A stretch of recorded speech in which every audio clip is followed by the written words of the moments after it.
Kemarin nonton showku yang istriku diteriakin wanita yang pengen sini, terus istriku pas tidur sini, aku main PS di sini lihat anak kecil itu yang nenekku masuk sumur. Jadi aku nggak tahu apa-apa, kaget bener-bener, kok bisa ada peti mati di sini. Iya. Kok bisa ada peti mati, ngapain, dan ditaruh di luar rumah. Kakek waktu itu nggak hanya beli buat dia, kakek juga nyiapin baju orang Kristen meninggal. Iya. Baju yang buat di peti itu dia beli buat dia beli buat nenek.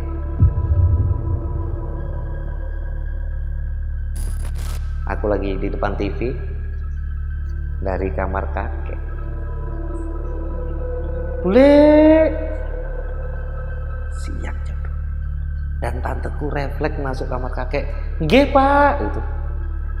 Tanteku sampai lupa kalau kakek udah meninggal.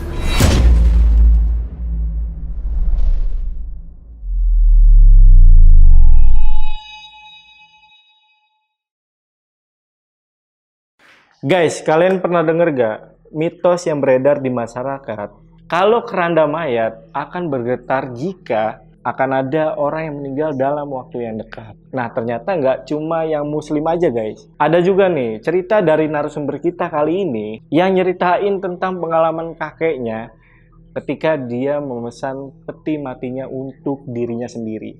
Dan peti itu setiap malamnya itu bergetar hingga kakeknya ini meninggal dunia. Lalu gimana cerita lengkapnya? Mari kita bahas di Saksi Misteri by Lentera Malam Ghost to Malang.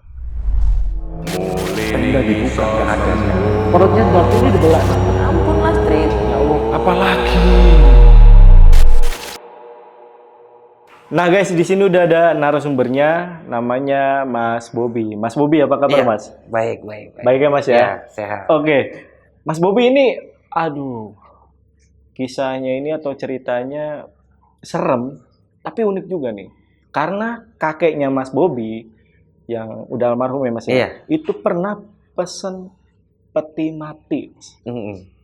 Pesen peti mati, padahal dia masih sehat.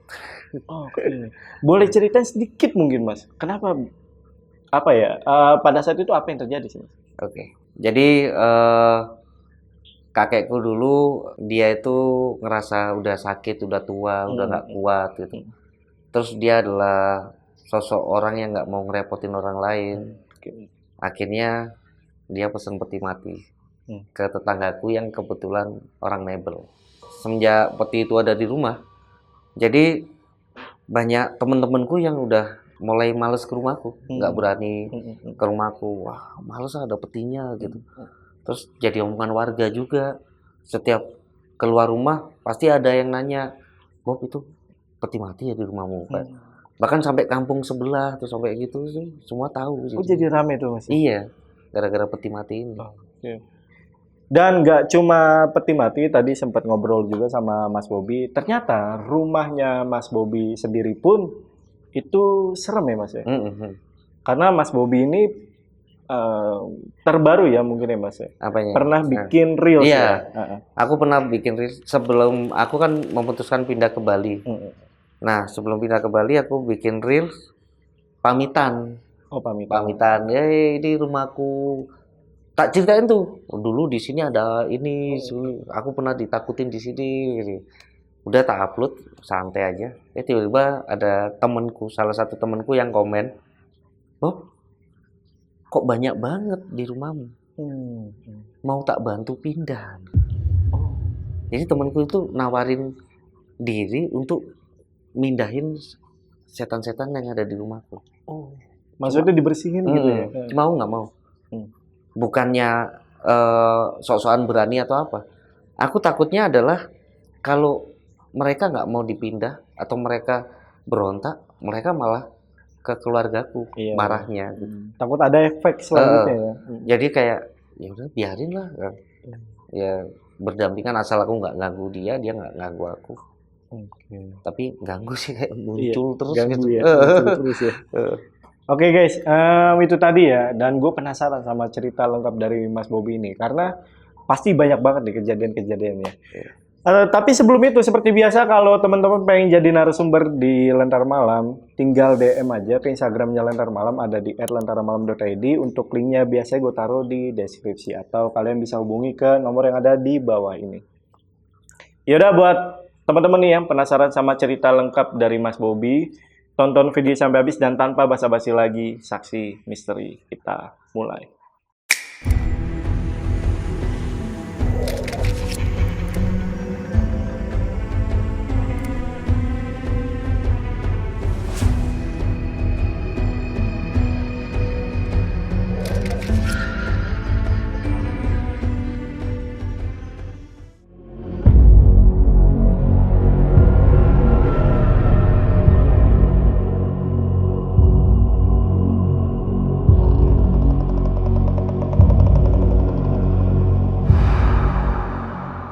Jadi aku kan tinggal sama almarhum kakekku sama nenekku.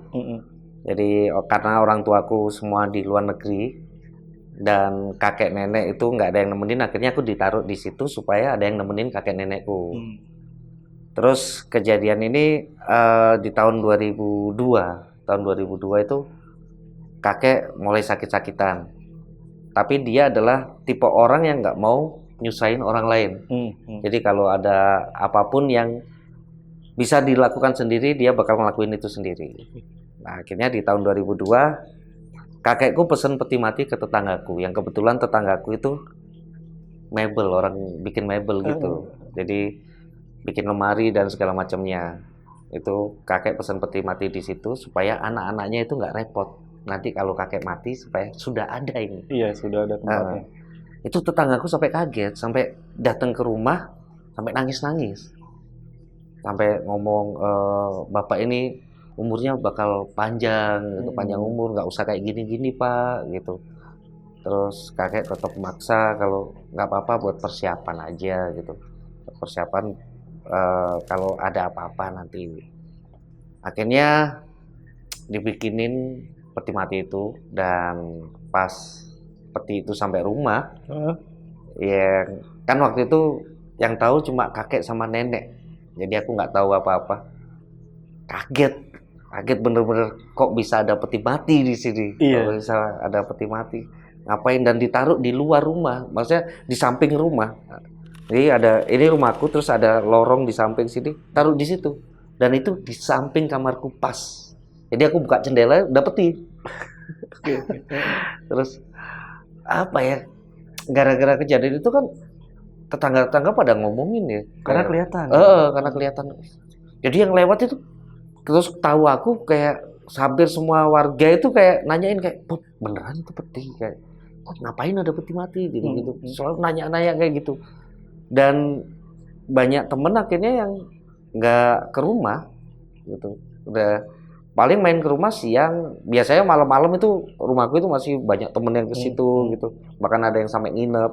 Itu udah nggak ada sama sekali, udah nggak berani gitu. Kayak efeknya jadi nggak hanya ke suasana aja, efeknya ke aku juga gitu. Kakek waktu itu nggak hanya beli buat dia, kakek juga nyiapin baju orang Kristen meninggal, baju yang buat di peti itu. Dia beli buat dia beli buat nenek.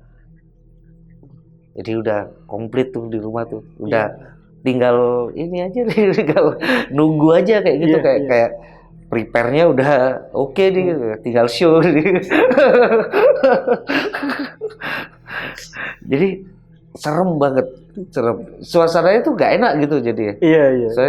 Tapi di awal-awal peti itu apa ya? Udah ada posternya, Mas? Maksudnya? Untuk show-nya? Enggak, belum. Cuma dikasih waro-waro harga tiket. Aduh, sorry. Lanjut ya. Sorry. Enggak buat menahan. Terus suasananya awalnya sih biasa-biasa aja, nggak ada yang aneh.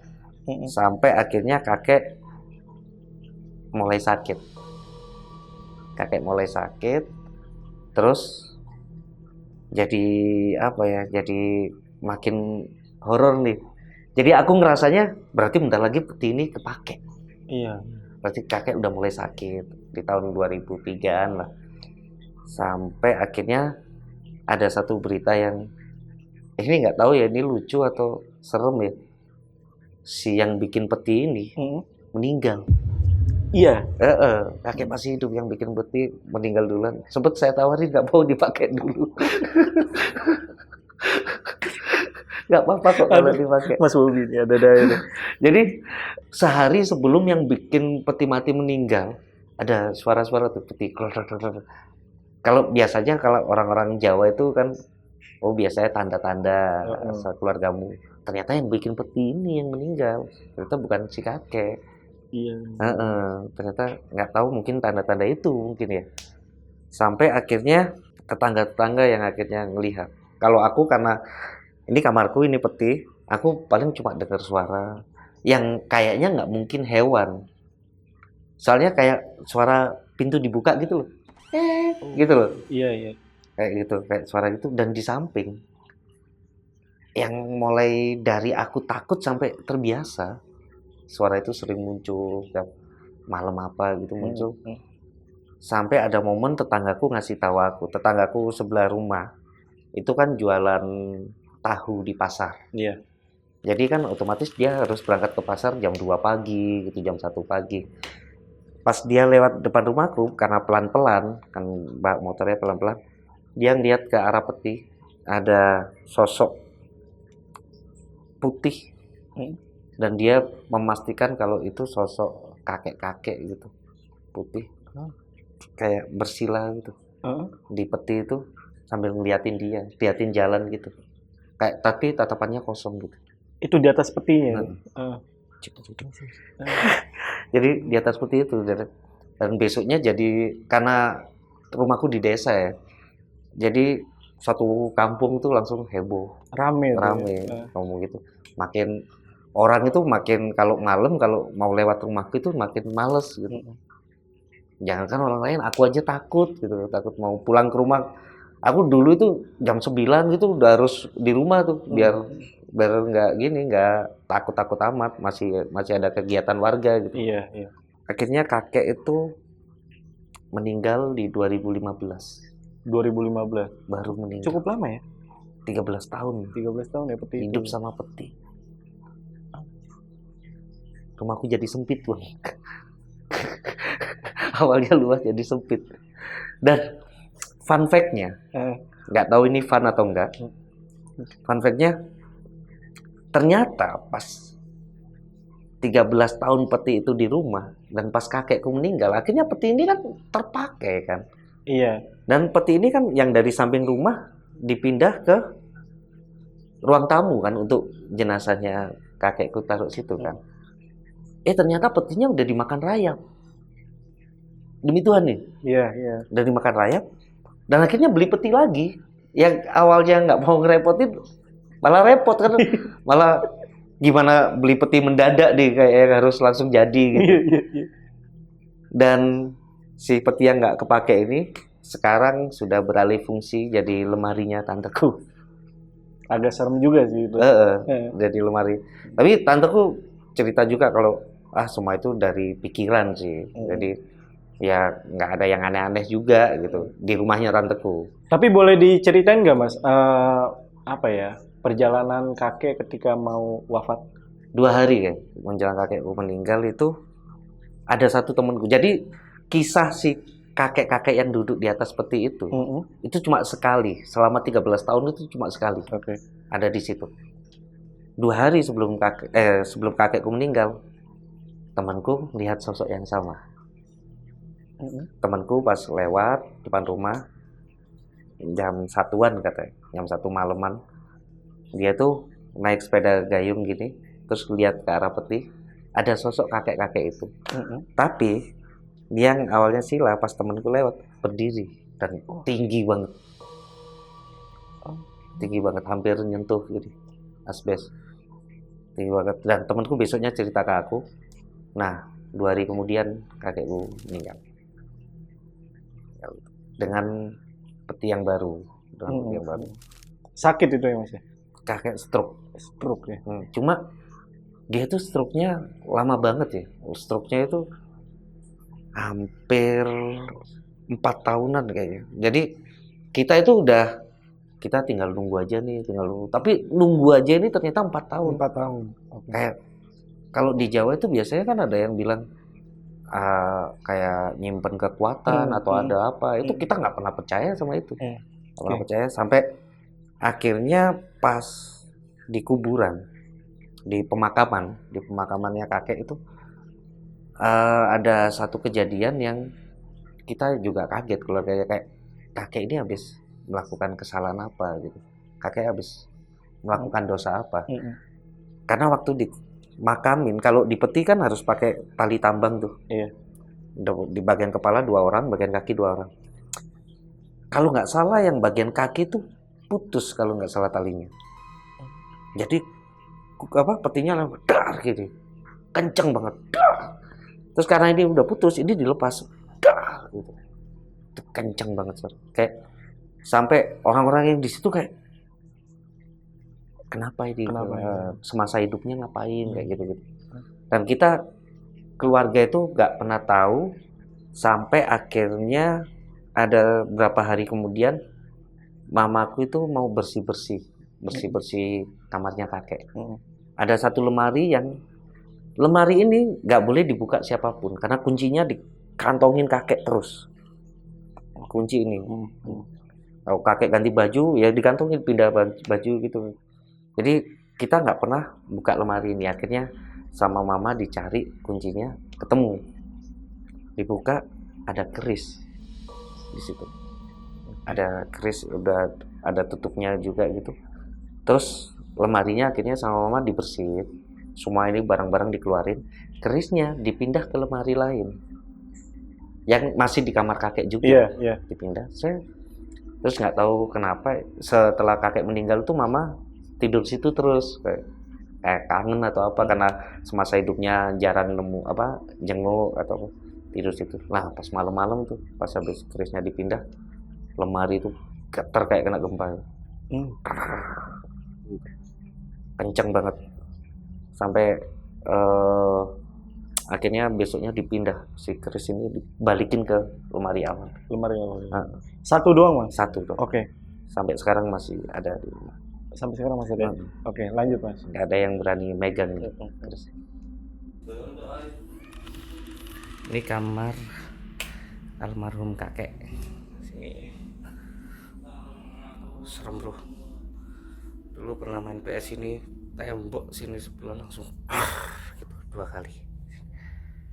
Berapa minggu atau berapa bulan mungkin setelah kakek meninggal kan, dulu itu kakek waktu kena stroke, dia itu karena dia masih bisa ngomong tapi dia udah nggak bisa jalan, jadi di kasur aja. Jadi kalau dia minta sesuatu dia manggil nenekku, manggilnya itu mulai aku kecil sih manggilnya pasti bule gitu.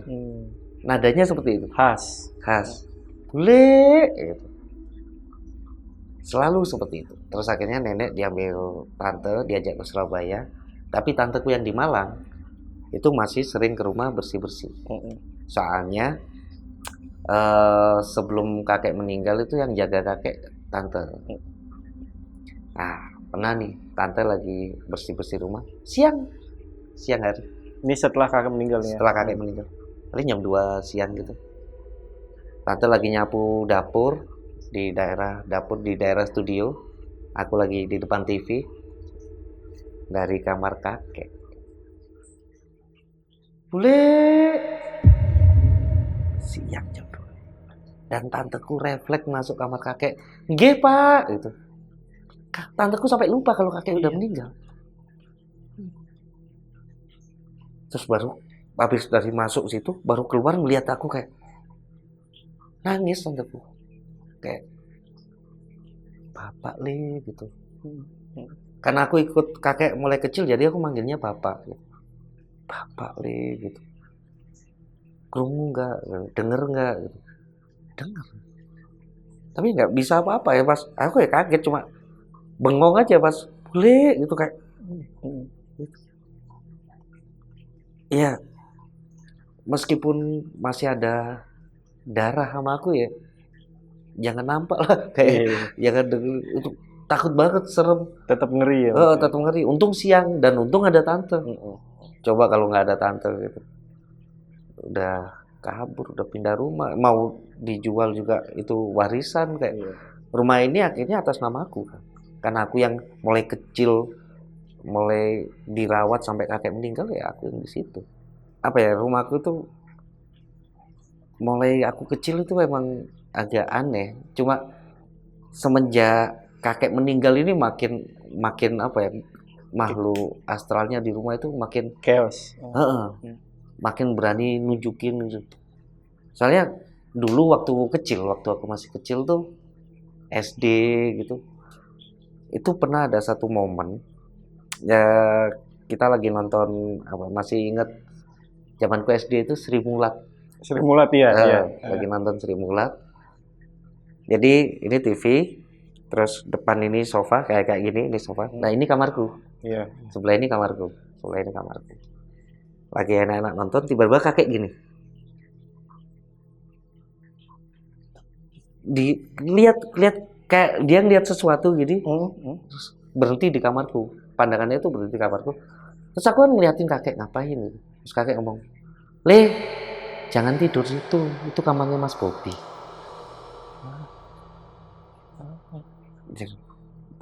Le, dari sebutan Le berarti ini anak kecil cowok. Iya. Waktu itu aku tuh nggak pernah ya takut, merinding. Aku cuma di otakku cuma jangan-jangan cuma nakut-nakutin aku nih. Tapi akhirnya terbukti di waktu aku udah mulai agak gede.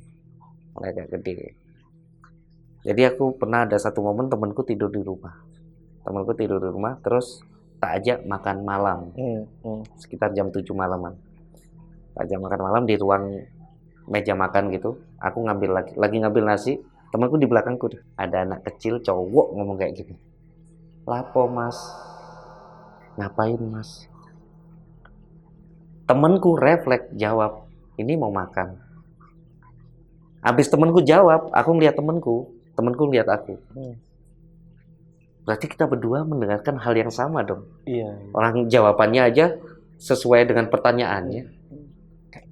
Langsung beneran ada sosok anak kecil cowok ini di rumah.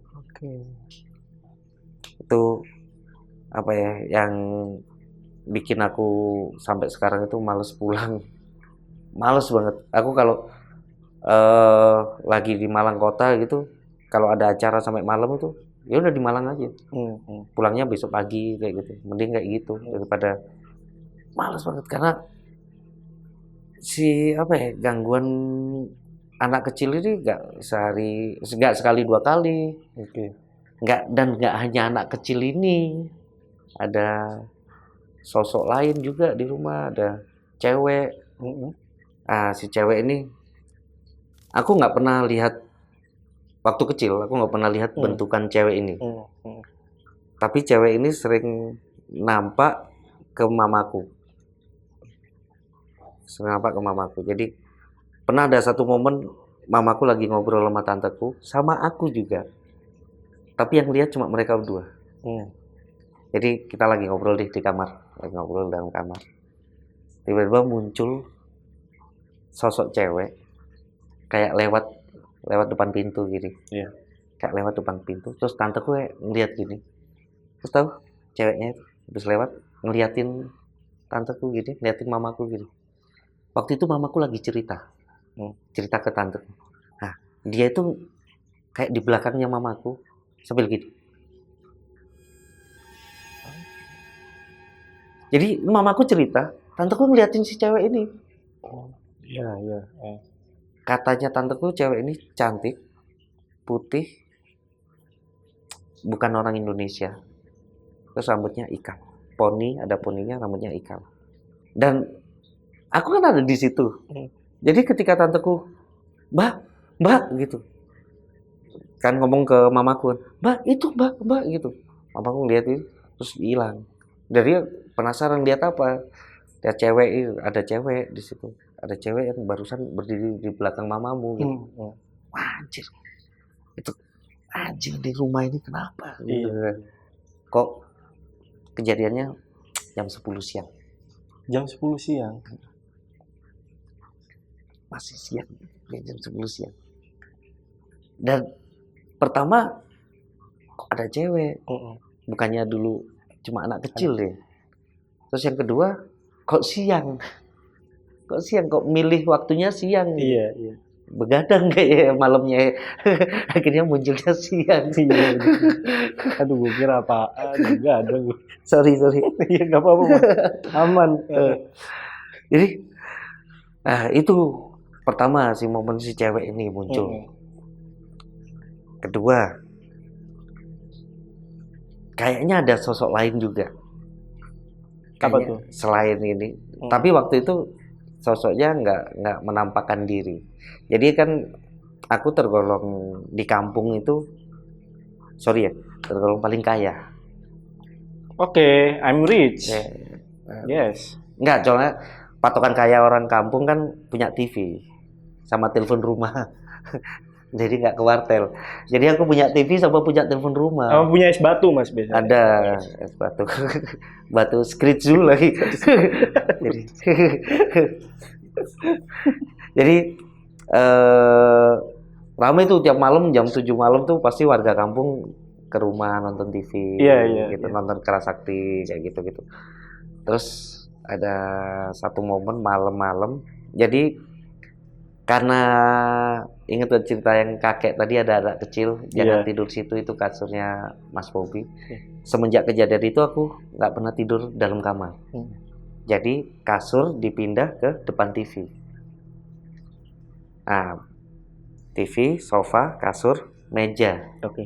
Ada telepon rumah situ. Nah, satu malam jam 2 malam telepon rumah bunyi. Aku bangun kaget, tapi udah keduluan mamaku pas lagi di rumah. Diangkat telepon itu. Demi Tuhan, mamaku ngomong, "Jancuk!" Dilempar.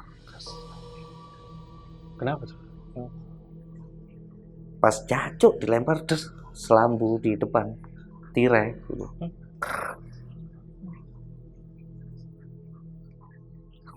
Kaget kan? Aku bukan kaget sama tirainya, aku kaget sama mamaku teriak. Iya. Terus aku nanya, "Kenapa?" Tahu nggak yang telepon ngomong apa? "Aku di belakangmu." Dengan suara berat kayak gitu. Masalahnya kan yang di belakangnya aku. Kayak patah lagi. Lagi bener kan, Bang? Iya. Aku di belakangnya. Bukan aku. Aku gak punya HP. Sorry bang. Jancuk. Enggak, tapi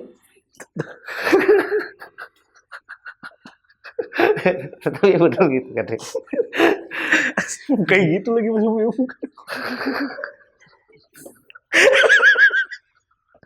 Gak tahan gue Mas ngeliat muka lagi.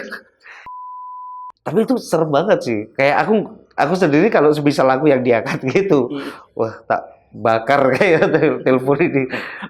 Kalau Mas Bobi pas di belakangnya mamanya bukan. Ganti ya. Oke, lanjut ya. Udah terserah lu udah Mas ya. Ceritanya Mas gue kabur lah. Ya, itu kata mama sih.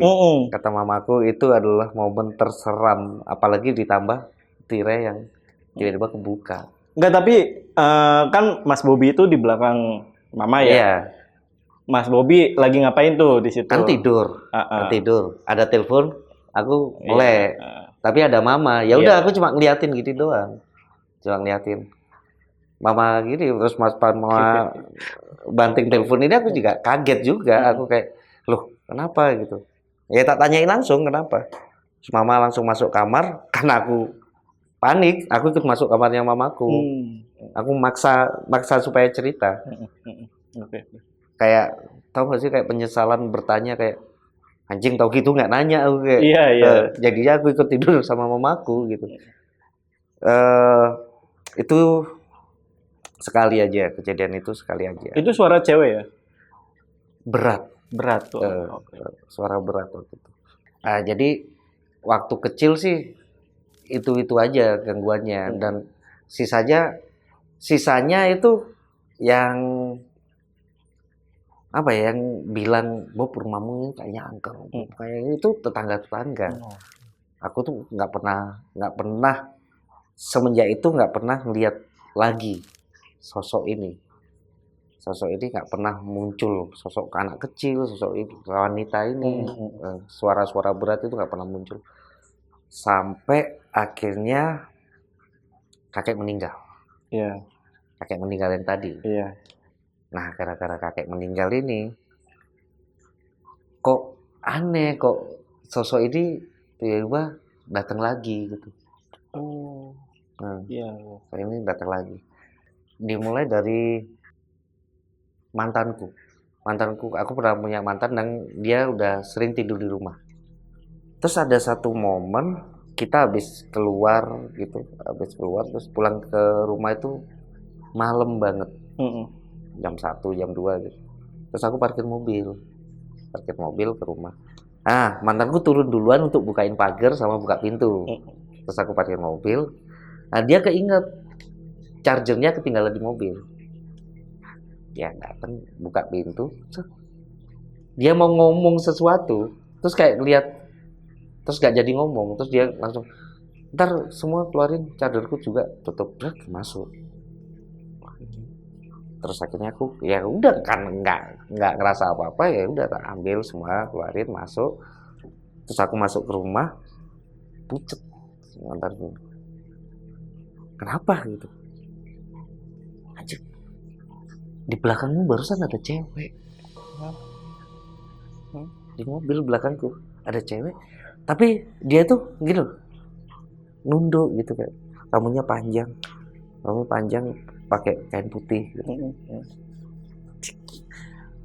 Dan itu tengah malam, terus kayak apa ya, kayak bingung, kayak harus ngapain ya, harus kemana, apa kita harus keluar lagi, atau kalau kita tetap di kamar itu, tetap di rumah ini, dia ada di sini kayak gitu, kayak anjing, takut banget. Dan akhirnya sejak itu sering banget si cewek ini muncul.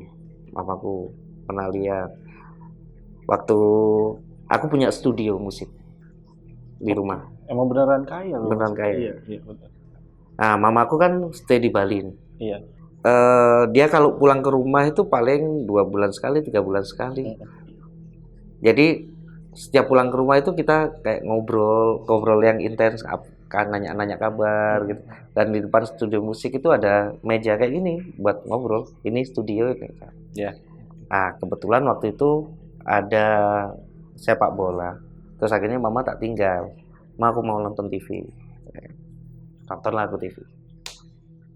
Nonton TV, tiba-tiba mamaku datang dari belakang, dari studio itu ke depan, jadi jalannya itu di samping TV, ke belakang gitu. Nah, mama dari belakang ke sini jalan. Tahu nggak?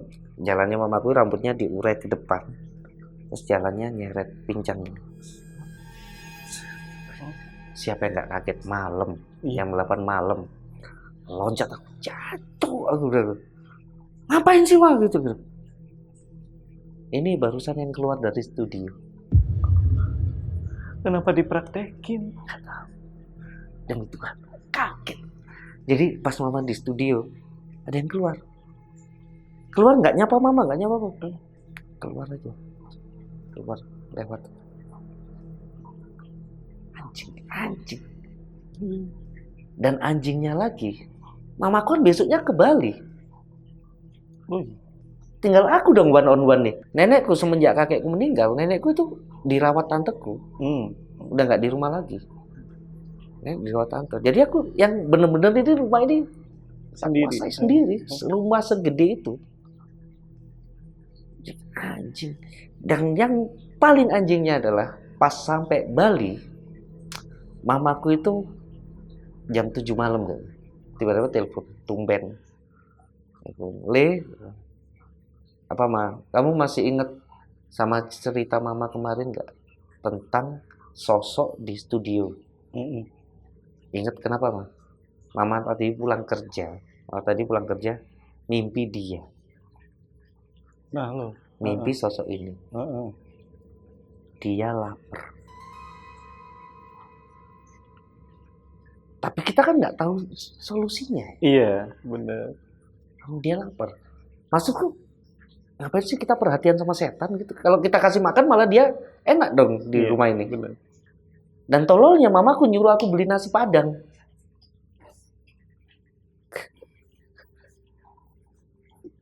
Dan aku beli.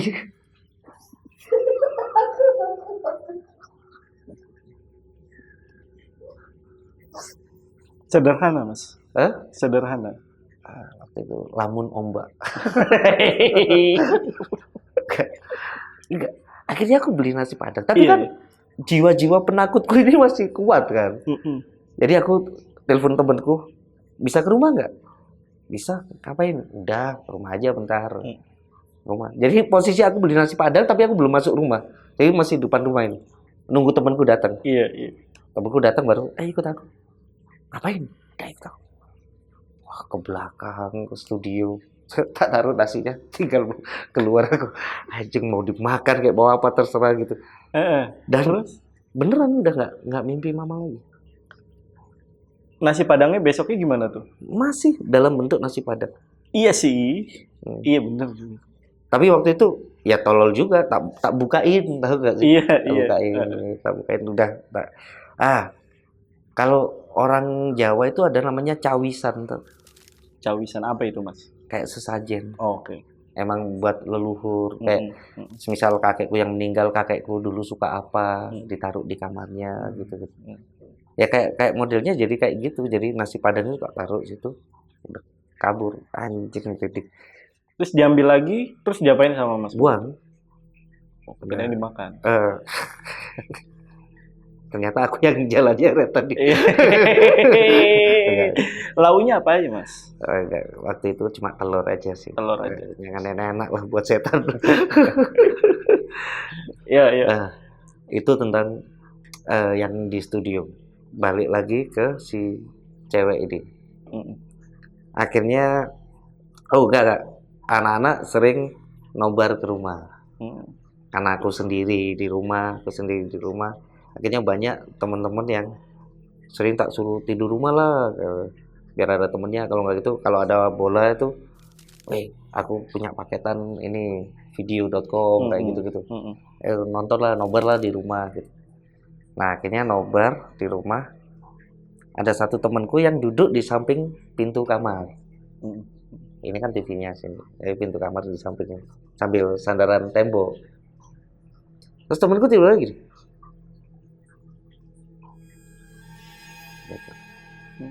Terus habis itu nobar lagi. Karena apa ya? Karena dia mungkin anak yang ngajinya rajin atau apa. Jadi dia cuma gitu doang. Iya. Terus nobar lagi. Terus nobar ngerokok di luar. Terus dia baru dia cerita. Katanya sendirian, ada yang nemenin gitu loh. Nggak ada Mas, sendirian. Itu udah cewek di kamarmu tadi merayap ke atas. Wow. Jadi kamarku itu kamar mandi dalam. Jadi katanya si cewek ini lagi dari kamar mandi terus ke tembok ke atas itu. Merayap.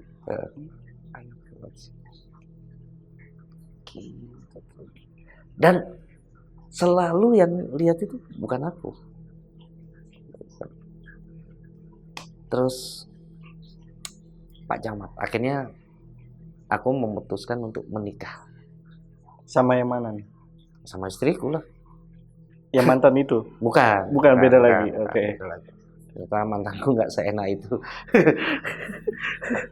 Enggak sih, lebih ke orang tuanya nggak setuju. Oh, orang tuanya nggak setuju. Iya. Pacaran sama penghuni rumah angker.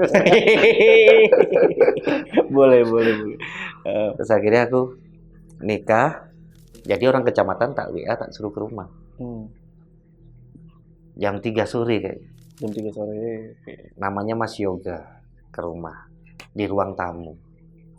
Ruang tamu Otomatis ngobrolnya hadap-hadapan dong. Iya, iya. Hadap-hadapan. Jadi aku ngadep Mas Yoga dan luar rumah. Mas Yoga ngadep ke aku dan dalam rumah. Paham. Jadi Mas Yoga ngelihat TV sama lihat jalan ke dapur. Ngobrol nih, Mas apa Mas yang perlu disiapin? Nanti ini. Mas. Di tengah-tengah dia ngobrol, tiba-tiba dia gini. Terus kayak ngeliat di sampingku gini, ngeliat arah belakang. Terus aku nanya, ngeliat apa Mas? Aku langsung ngeliat apa Mas? Udah tahu aku bakal, feelingku cuma Mas Yoga ini ngeliat sosok yang di studio, sosok cewek di kamarku, atau anak kecil. Pikiranku cuma itu. Lihat apa Mas? Enggak lihat apa-apa. Udah jujur aja lihat apa. Kamu sama siapa Bu? Sendiri Mas. Oh, lihat apa? Ada cewek barusan keluar dari kamarmu ke dapur. Jam 3 sore.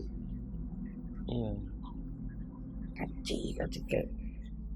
Tahu gak? Karena aku penakut nih. Aku bilang Mas Joko, Mas tunggu di sini. Aku mandi, kita keluar. Kita nongkrong di luar aja. Kayak, kenapa jam 3 sore sih? Cari waktunya itu. Iya. Berarti kan kalau banyak orang bilang hantu untuk menampakkan diri kan butuh energi yang besar. Apalagi nampaknya sore atau siang gitu. Berarti kan sosok ini kan kuat banget ya. Sampai akhirnya ada tetanggaku yang tak ajak ngecat kamarku biar lebih terang. Biar apa ya, biar lebih apa ya, kayak tak sugesti sendiri biar ini aman. Ngecat. Ayo Mas, bantuin ngecat kamar. Pas lagi ngecat nih, si temenku ini, bukan temen sih, kayak mas-mas gitu. Di sini ada ceweknya Bu ya. Tiba-tiba gitu. Sini ada ceweknya. Cantik kok. Tapi kalau kita ngomongin dia jadi jelek. Dia tahu. Cantik kok. Tapi kalau kita ngomongin dia jadi jelek tuh. Aku karena biar nggak takut, berarti sekarang jelek dong. Iya. Tuh. Dan kayak kalau dibilang semuanya halusinasi, kenapa semua ceritanya sama? Iya. Kenapa semua yang dilihat ini sosok yang sama? Si cewek ini. Akhirnya aku nikah, istriku orang Semarang. Hari pertama dia tak ajak ke rumahku. Akhirnya kan awal pernikahan itu masih di Semarang. Iya. Akhirnya dia soalnya ngurus resign kerja segala macamnya, terus akhirnya memutuskan untuk tinggal di rumahku karena aku tinggal di rumah sendiri. Akhirnya ada keluarga lah ya. Waktu itu nyampe rumah dari Semarang itu sekitar sore jam 5-an sore. Karena istriku capek, dia langsung tak kasih tahu kamarnya ini kamar mandi dalam, nanti tidur aja santai. Terus jam 8-an lah aku capek, aku memutuskan untuk tidur di sampingnya istriku. Nah, istriku ini meluk aku tidur, aku ngadep meluk dari belakang. Iya. Kayaknya ada yang meluk dia juga dari belakangnya. Terus akhirnya dia kan kayak kerasa gitu kan. Terus dia ngeliat gini, lihat ke perut, tangan hitam, kukunya panjang, kayak narik gini. Terus Narik. Kaget istriku langsung noleh ke situ, noleh ke belakang. Ini sosok ini berdiri tinggi, matanya merah. Dia nggak kelihatan mulutnya, cuma kelihatan matanya merah, ngeliat istriku sambil ngomong, aku pengen mati. Kayaknya ini suara yang ditelepon mamaku itu. Hampir sama, karena suaranya berat. Iya. Aku pengen mati. Itu istriku coba langsung bangunin aku. Lampu tak nyalain, udah nggak ada. Terus gimana tuh respon istri gimana? Kebetulan aku punya istri pemberani. Hmm. Jadi dia cuma kaget kayak kenapa baru datang langsung gini gitu. Jadi dia cuma kaget aja, dia responnya cuma kaget, cuma "Pak, bangun Pak," gitu. Terus barusan ada ini. Dia sesantai itu ceritanya. Barusan ada ini yang di sini berdiri teriak gitu. Teriak apa? Ya pengen mati gitu. Nggak takut. Aku malah yang anjing. Iya. Anjing gitu. Terus akhirnya saat itu tuh kita putusin pindah kamar ke kamar depan. Jadi itu agak ke dalam, agak tengah gitu. Kamar depan yang lebih kecil, yang sebenarnya cukup untuk satu orang aja. Itu jadi mutusin ya udah deh sini aja deh. Oke. Soalnya nggak tahu kenapa, mulai aku kecil sampai sekarang, kalau aku tidur di kamar itu aman banget. Yang kamar kecil itu, oke. Itu kan bekas kamar tanteku yang meninggal. Jadi tanteku dia tidur situ. Terus setelah tanteku meninggal, aku belum lahir waktu itu. Tanteku meninggal, kamar ini jadi kosong. Paling kalau mamaku lagi pulang ke Malang baru tidur situ. Kalau mau balik ke Bali, udah kosong lagi.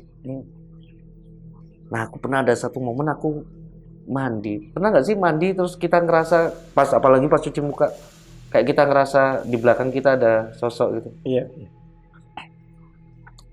Aku ngerasa itu, tapi kayaknya real deh. Soalnya sosoknya ini kayak cewek udah kegambar gitu loh.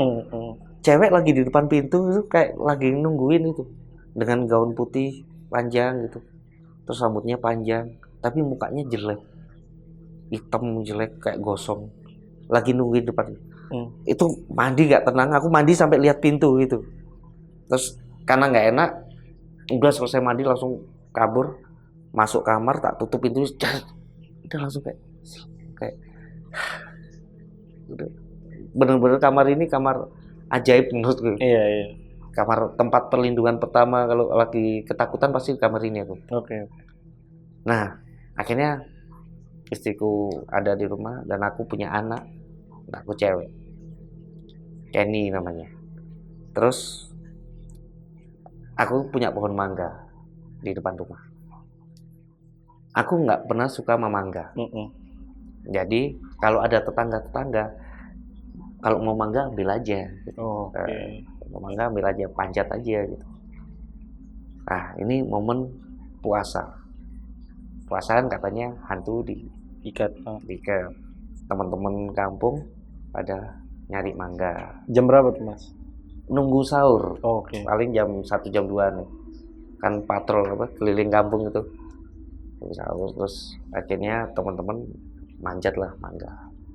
Ada satu temanku, dia nggak manjat, nunggu di bawah bagian ini nangkep sambil jadi ke pagar gitu.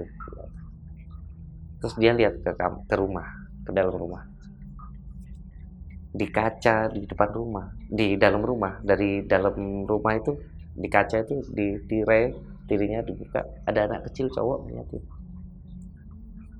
liatin mangga ini. Temanku biasa karena orang sama Mas Bobi boleh kok. Temanku cuma kayak dia jam segini belum tidur. Terus dia lihat. Terus baru dia lagi masih ada si cowok kecil. Temanku ngomong, kayak ini kan cewek. Terus dia lihat mobilku, mobilnya Mas Bobi nggak ada. Itu jadi ada anak kecil liatin dia nggak tatapannya cuma kayak ngapain sih kayak gitu. Jadi liatin nggak lihat temanku, dia ngeliatin yang manja. Tapi temanku tahu cowok. Terus gimana? Temanku ini orang yang nggak dipercaya sama anak kampung. Dia langsung WhatsApp aku, Mas, aku nggak cerita ke anak-anak, aku cerita ke Mas saja. Karena kalau aku cerita ke anak-anak nggak mungkin percaya. Ini cerita ke Mas saja. Soalnya aku pernah cerita ke dia ada anak cowok di rumahku. Aku pernah waktu kecil nih ada yang tiba-tiba ngomong kayak gitu. Jadi dia waktu lihat itu, selain takut dia berarti bener yang disini Mas Bobi. flashback dia.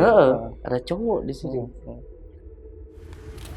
Nah, ini rumah kosong sebelah rumah saya yang katanya salah satu penghuni rumah ini juga dari sini juga. Akhirnya gabung stand up komedi, memutuskan untuk gabung stand up. Iya. Stand up.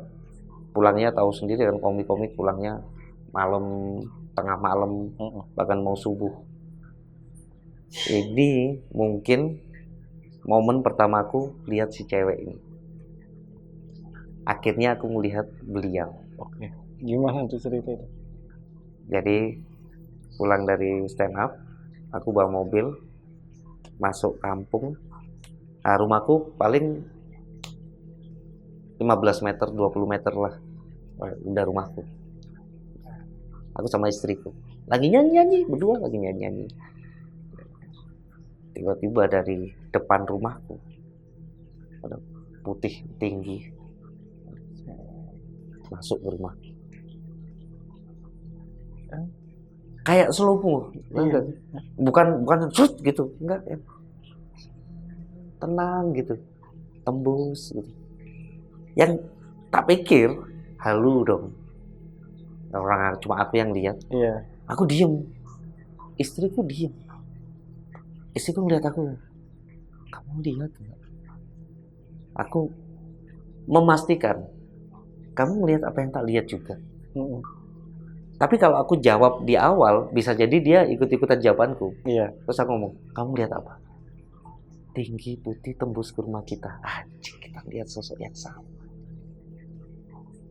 Dan aku langsung, jadi kita jadi pulang atau check in aja nih. Takut. Iya mas. Iya, kalau aku pulang ke rumah nyamperin dia dong. Iya. Anjing, momen pertama aku lihat dia. Jelas dong ya. Jelas. Boleh di deskripsi mungkin. Dia tuh pakai kain putih, panjang, rambutnya panjang. Tinggi, kurus. Tingginya kayaknya setiang listrik. Tinggi banget mas. Atau terbang ya, nggak tahu ya. Oh iya. Nggak, atau gara-gara terbang. Soalnya ini sih. Dan sampai sekarang, sampai detik ini, setiap aku pulang ke rumah, kayak mastiin dulu nih. Iya. Mastiin dulu. Anjing. Terus habis itu check-in apa masuk rumah nih? Masuk rumah. Oh, masuk rumah. Memutuskan masuk rumah. Meskipun dengan keadaan benar-benar ketakutan. Ya, nggak ada apa-apa, nggak ngelihat apa-apa di rumah. Tapi habis, tau gak sih, habis ngeliat sosok gitu kayak pucet akhirnya kayak gitu, kayak yang diceritain orang selama ini ke aku. Akhirnya aku ngelihat sosok ini. Terus gangguan-gangguan lainnya itu paling cuma bunyi-bunyian ya. Paling ada tembok dari kamarku. Aku lagi nonton, main PS. Tiba-tiba dari kamar, gitu. Kenceng banget. Tak pikir, udahlah. Lagi. Oke, skip, keluar. Aku sepenakut itu. Iya. Tapi emang dari dulu Mas Bobi itu takut ya? Penakut, benar-benar penakut. Jangan sampai aku ngelihat, jangan sampai gini. Benar-benar takut. Sampai pernah ada momen nih, nggak tahu istriku ini kayaknya apes deh. Dia tuh kayak ngeliat terus gitu. Aku lagi main PS. Lagi ini kamar lagi main PS. HP tak taruh sini. Kenapa kalau di samping istri bahaya kan? Oh iya benar. Sini aja. Benar. Lagi main PS. Ada WA. Dari? Nah, ngapain istriku WhatsApp? Oke. Istriku di kasur. Ngapain? Baca. WA-nya cuma masuk. Anjing, masih sore. Taran aja. Tahu lagi kan? Masalahnya cuma masuk sekarang. Aku masuk, tutup pintunya.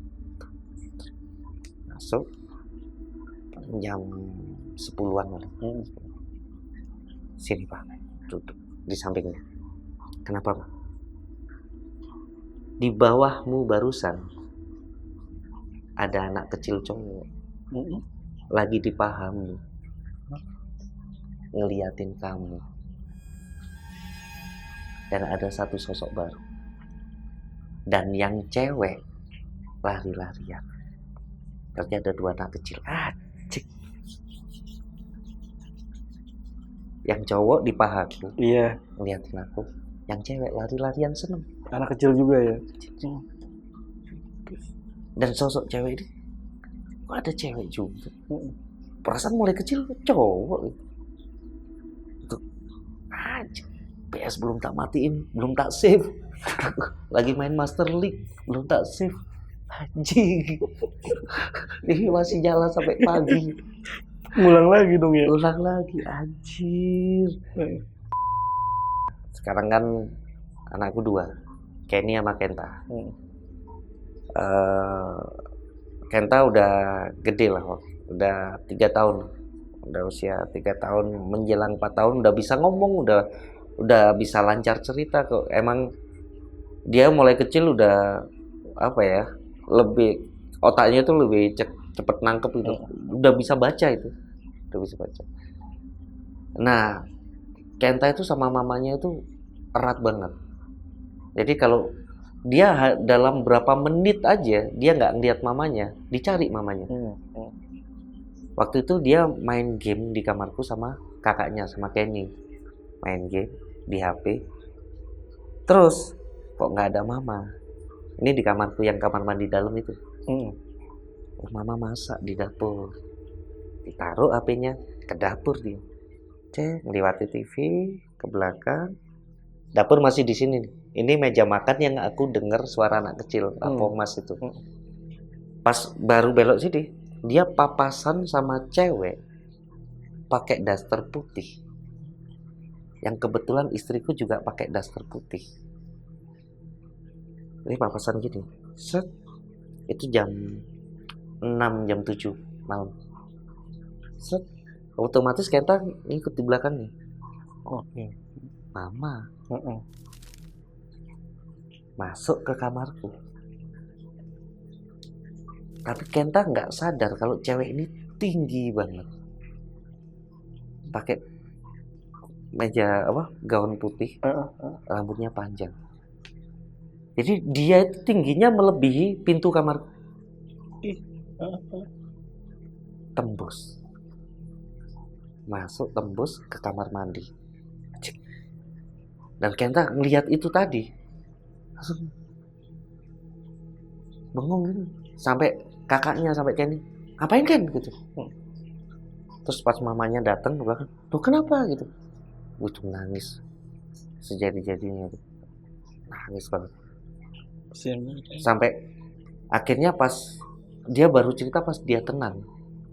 Nah, aku lagi di warung kopi depan tuh. Pas dia tenang cerita, baru istriku manggil aku. Kenta barusan lihat ini. Itu anjing, itu serem banget itu. Iya.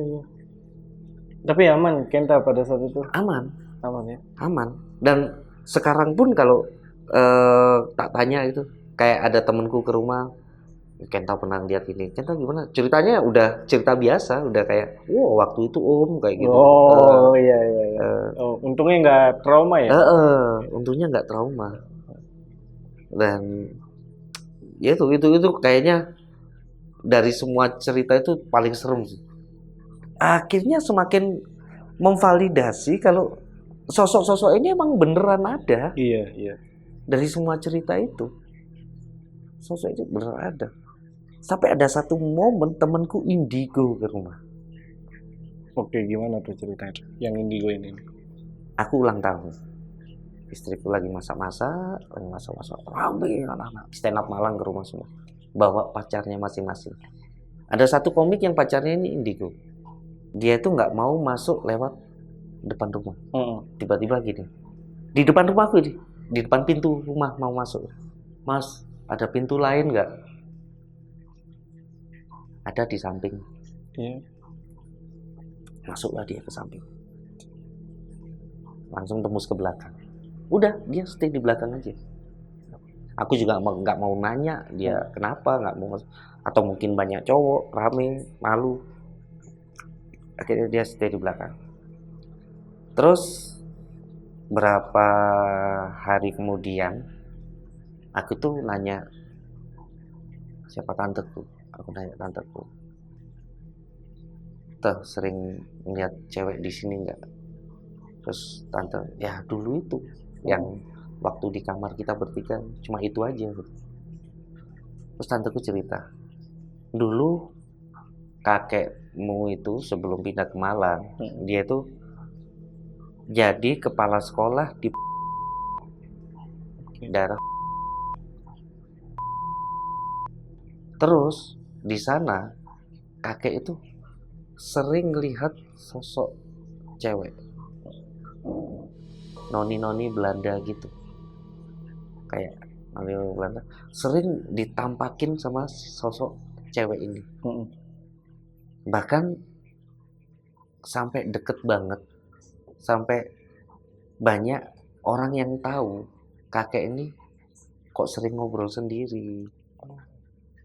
Kakek ini kok sampai apa ya, berani banget tinggal di sekolah ini. Kan tinggalnya di situ karena nggak punya rumah. Tinggalnya di sekolah itu. Banyak yang sering lihat kakek itu kalau malam ke salah satu ruangan apa gitu. Sering orang lihat kayak gitu. Akhirnya pas kakek pindah ke Malang, kakek cerita ke tanteku kalau si cewek itu ikut. Pantesan. Tapi kan apa ya? Aku masa gitu. Aku masih aku tuh selalu ngawali dengan logis dulu meskipun aku takut. Iya. Untuk mengurangi rasa takutku itu aku lawan dengan logika. Benar. Nah, kok kebetulannya adalah aku ketemu sama si Indigo ini yang ke rumah itu. Yang ke rumah lewat samping. Iseng dong nanya, "Kamu kok lewat samping kemarin? Karena rame ya, malu ya." "Enggak, Mas. Auranya nggak enak. Aku kayak kepental gitu katanya. Kayak nggak bisa masuk." Terus ada sosok cewek, Mas, di rumah Mas itu. Kayak noni-noni Belanda. Dia tinggalnya di kamar Mas. Dia kalau lagi seneng cantik. Dia kalau lagi marah jadi kuntilanak. Make sense nggak sama cerita yang temanku yang Tukang cat. Sampai kaget. Serius. Nah, di kamar sebelah, pintu sebelah itu tembus ke kamar kakek. Itu ada kakek-kakek baik. Pakai baju putih, jubah putih. Wah, gokil. Masih inget gak yang di atas peti? Iya. Makanya aku berani lewat situ karena kakeknya baik banget. Pas aku lewat kakeknya senyum. Anjing. Nah, si cewek ini ngapain? Cewek ini di rumah itu ngapain? Ikut kakeknya Mas Bobi. Itu gokil. Semua ceritanya itu Berkaitan. Iya. Nyambung. Cuma yang heran si anak kecil ini aku yang masih nggak tahu. Masih belum tahu. Anak kecil ini siapa? Ada salah satu temanku bilang anak kecil ini pernah ada temanku ke rumah. Terus anak kecil ini temanku nggak pernah tahu latar belakang rumahku ada apa. Dia tahu-tahu ngomong, "Di kasurmu ada anak kecil 2, cewek cowok lagi loncat-loncatan." Masa iya, lagi ditungguin ibunya. Punya siapa? Orang Belanda. Wow. Plot twist banget anjir. Dan mereka muncul terus-terusan semenjak kakekku meninggal.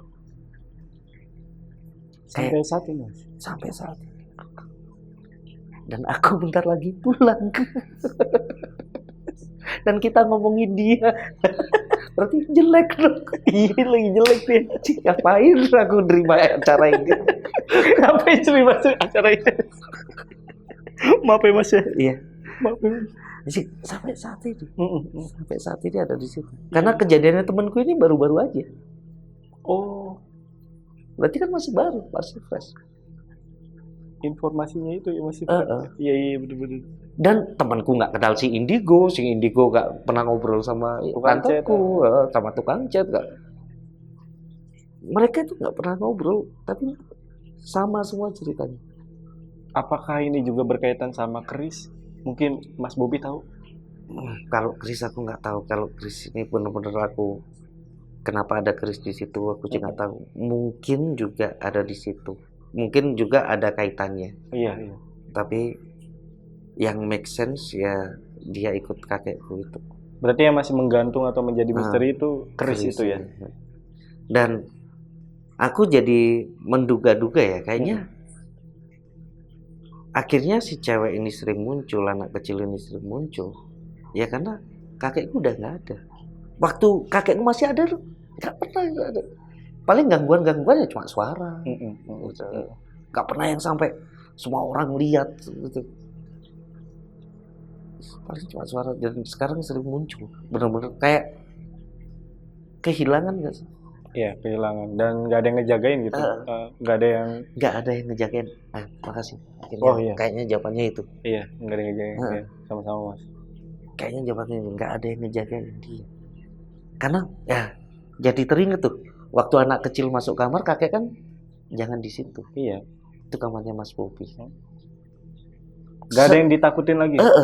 Kakek iya, mungkin itu ya. Iya, sehebat itu. Dan Dan sekaya itu ya, Mas.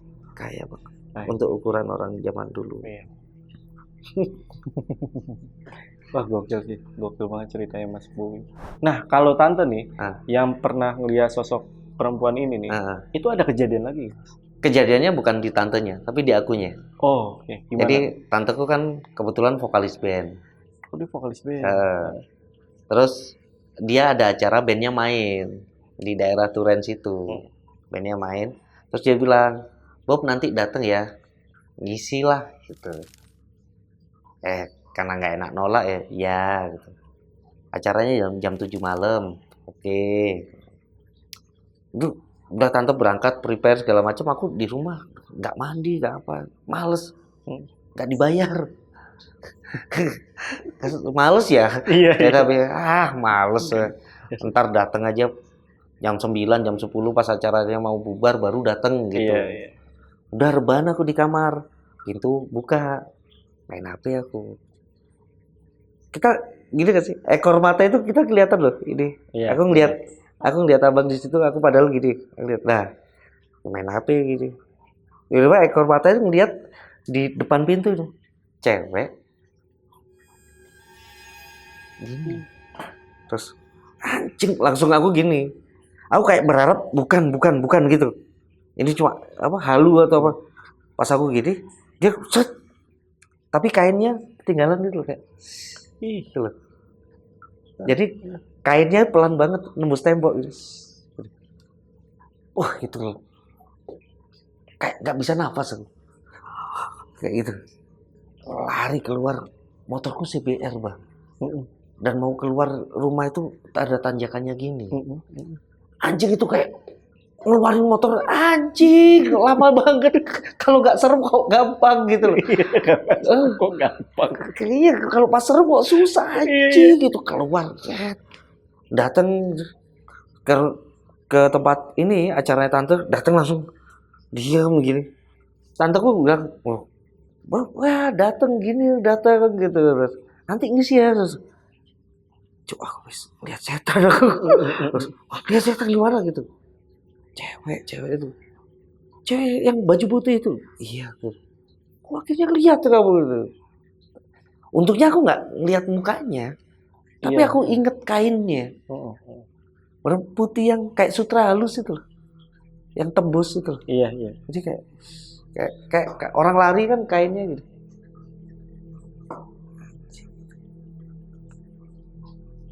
Akhirnya tetap perform. Enggak, karena stres. Oke. Kalau untuk sosok kakek-kakek yang waktu diawali dari peti mati dan ternyata baik nih ya, kalau kata Indigo itu ya. Mas Bobi pernah nyari tahu juga gak? Enggak. Enggak. Karena aku udah melupakan itu mulai kecil dan tiba-tiba muncul lagi cerita itu ya baru-baru aja karena si Indigo ini. Jadi kayaknya pernah tahu deh kakek-kakek ini kayak gitu. Nah, curigaku pertama dari curiga awal pertama dari kakekku, bawaan kakekku. Kedua, jangan-jangan mereka ini dari rumah sebelah. Kenapa? Rumah sebelah itu, rumah itu terbengkalai, bertahun-tahun, kosong, yang banyak tumbuhan mana-mana. Oke. Dan roboh separuh. Jadi tinggal depan. Jadi kalau kita buka pintu, halaman lagi. Ini halaman nih, buka pintu halaman lagi karena roboh.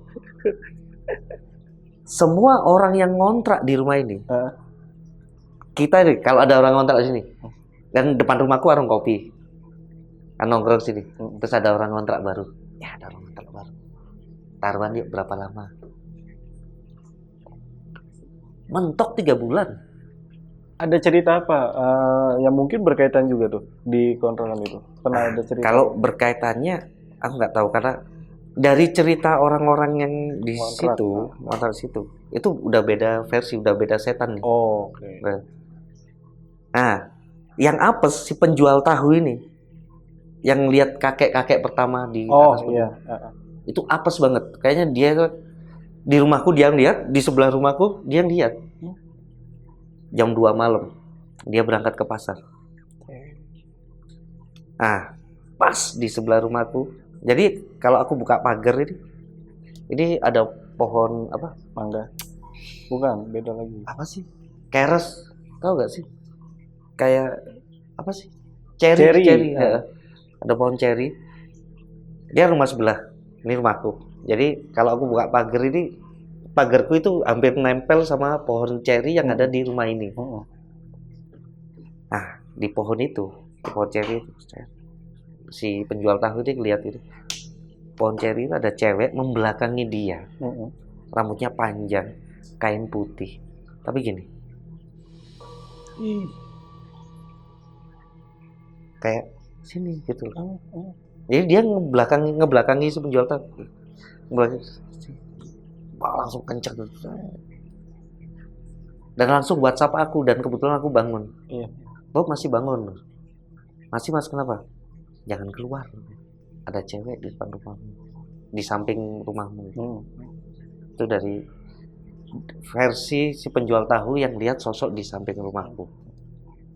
Versi orang yang tinggal di situ. Dulu pernah ada yang ngontrak di situ dijadikan tempat biliar. Jadikan tempat biliar kontrak rumah itu. Nah, di toiletnya itu terpisah dari rumah. Toiletnya itu di belakang, itu nempel sama tembok studioku. Jadi studioku di belakang tembok studioku itu toiletnya mereka. Ada sumur di samping toilet. Ada yang pernah kencing tapi nggak di toilet, dia kencingnya di samping sumur.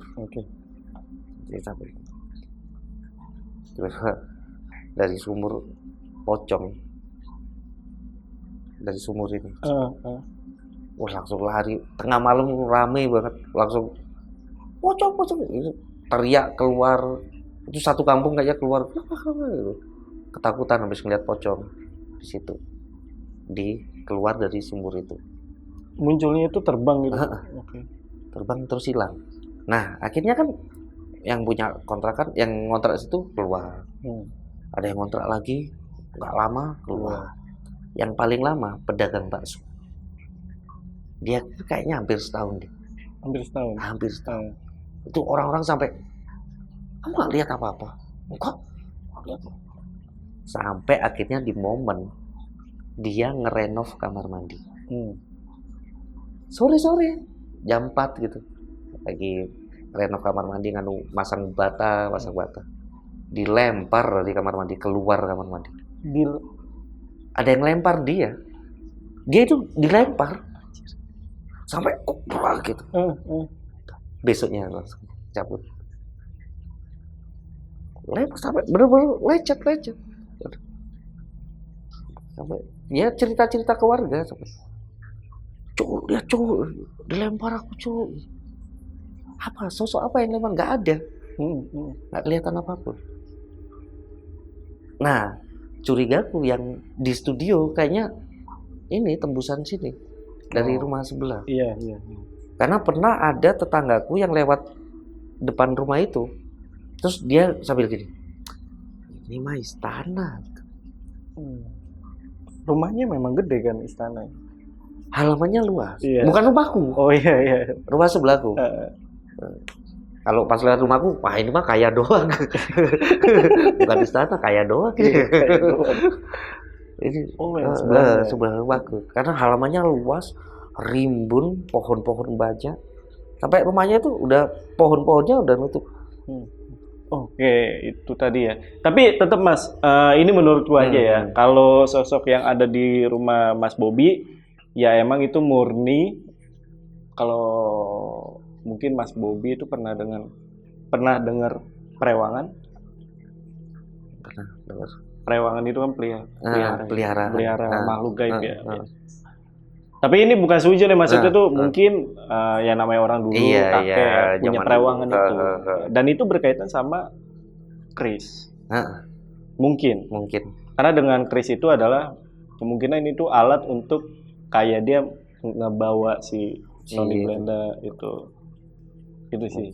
Mungkin ya sotoy-sotoyan aja. Atau mungkin ada yang tahu. Iya, kalau ada yang tahu tulis di kolom komentar ya. Iya. Bentar. Jam 9. Istriku selalu kayak gini. Bentar. Enggak apa-apa. Lagi podcast.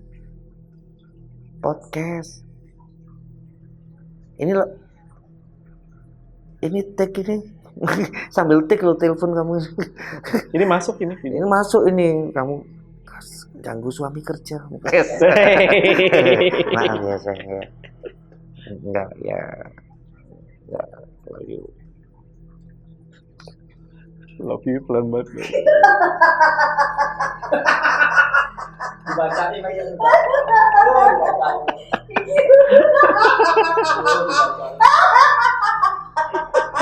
Pelan banget. Semua cowok kayak gitu. Anjing. Oke, kita lanjut ya. Ya udah sih, udah semua ya. Pas banget ya tadi penutupnya epic banget ya. Love-nya pelan. Tapi Mas Bobby terima kasih ya. Udah datang ke Malang dan sukses buat. Sekarang Mas Bobby masih ngurus stand up Indo Malang atau Bali nih? Apapun lah pokoknya stand up comedy. Apapun ya. Dan masih terus open mic segala macam, main film. Udah nonton Sekawan Limo gak sih kalian? Nanti aku nonton. Ada Mas? Udah habis. Berapa detik? 3 scene. Oh 3 scene, wih lumayan ya. Nanti aku tonton. Sosok paling penting di Sekawan Limo. Oh gitu? Karena aku yang nyeritain bakal ada apa gitu. Kayak kalimat dari aku itu yang dijadiin mereka pegangan kalau mendaki itu nggak boleh apa kayak gitu. Oke, Mas Bobby ya. Terima kasih ya Mas ya. Ya, makasih banget. Kapan-kapan aku mampir deh ke rumahnya tuh. Beneran ya, tak tunggu ya. Ntar tak suruh muncul lah. Ya, yang ada gue takut. Ya udah, untuk video kali ini gue rasa cukup. Gue Jamal dari Lentera Mam dan saya Bobby Darwin. Izin pamit, bye. Ya.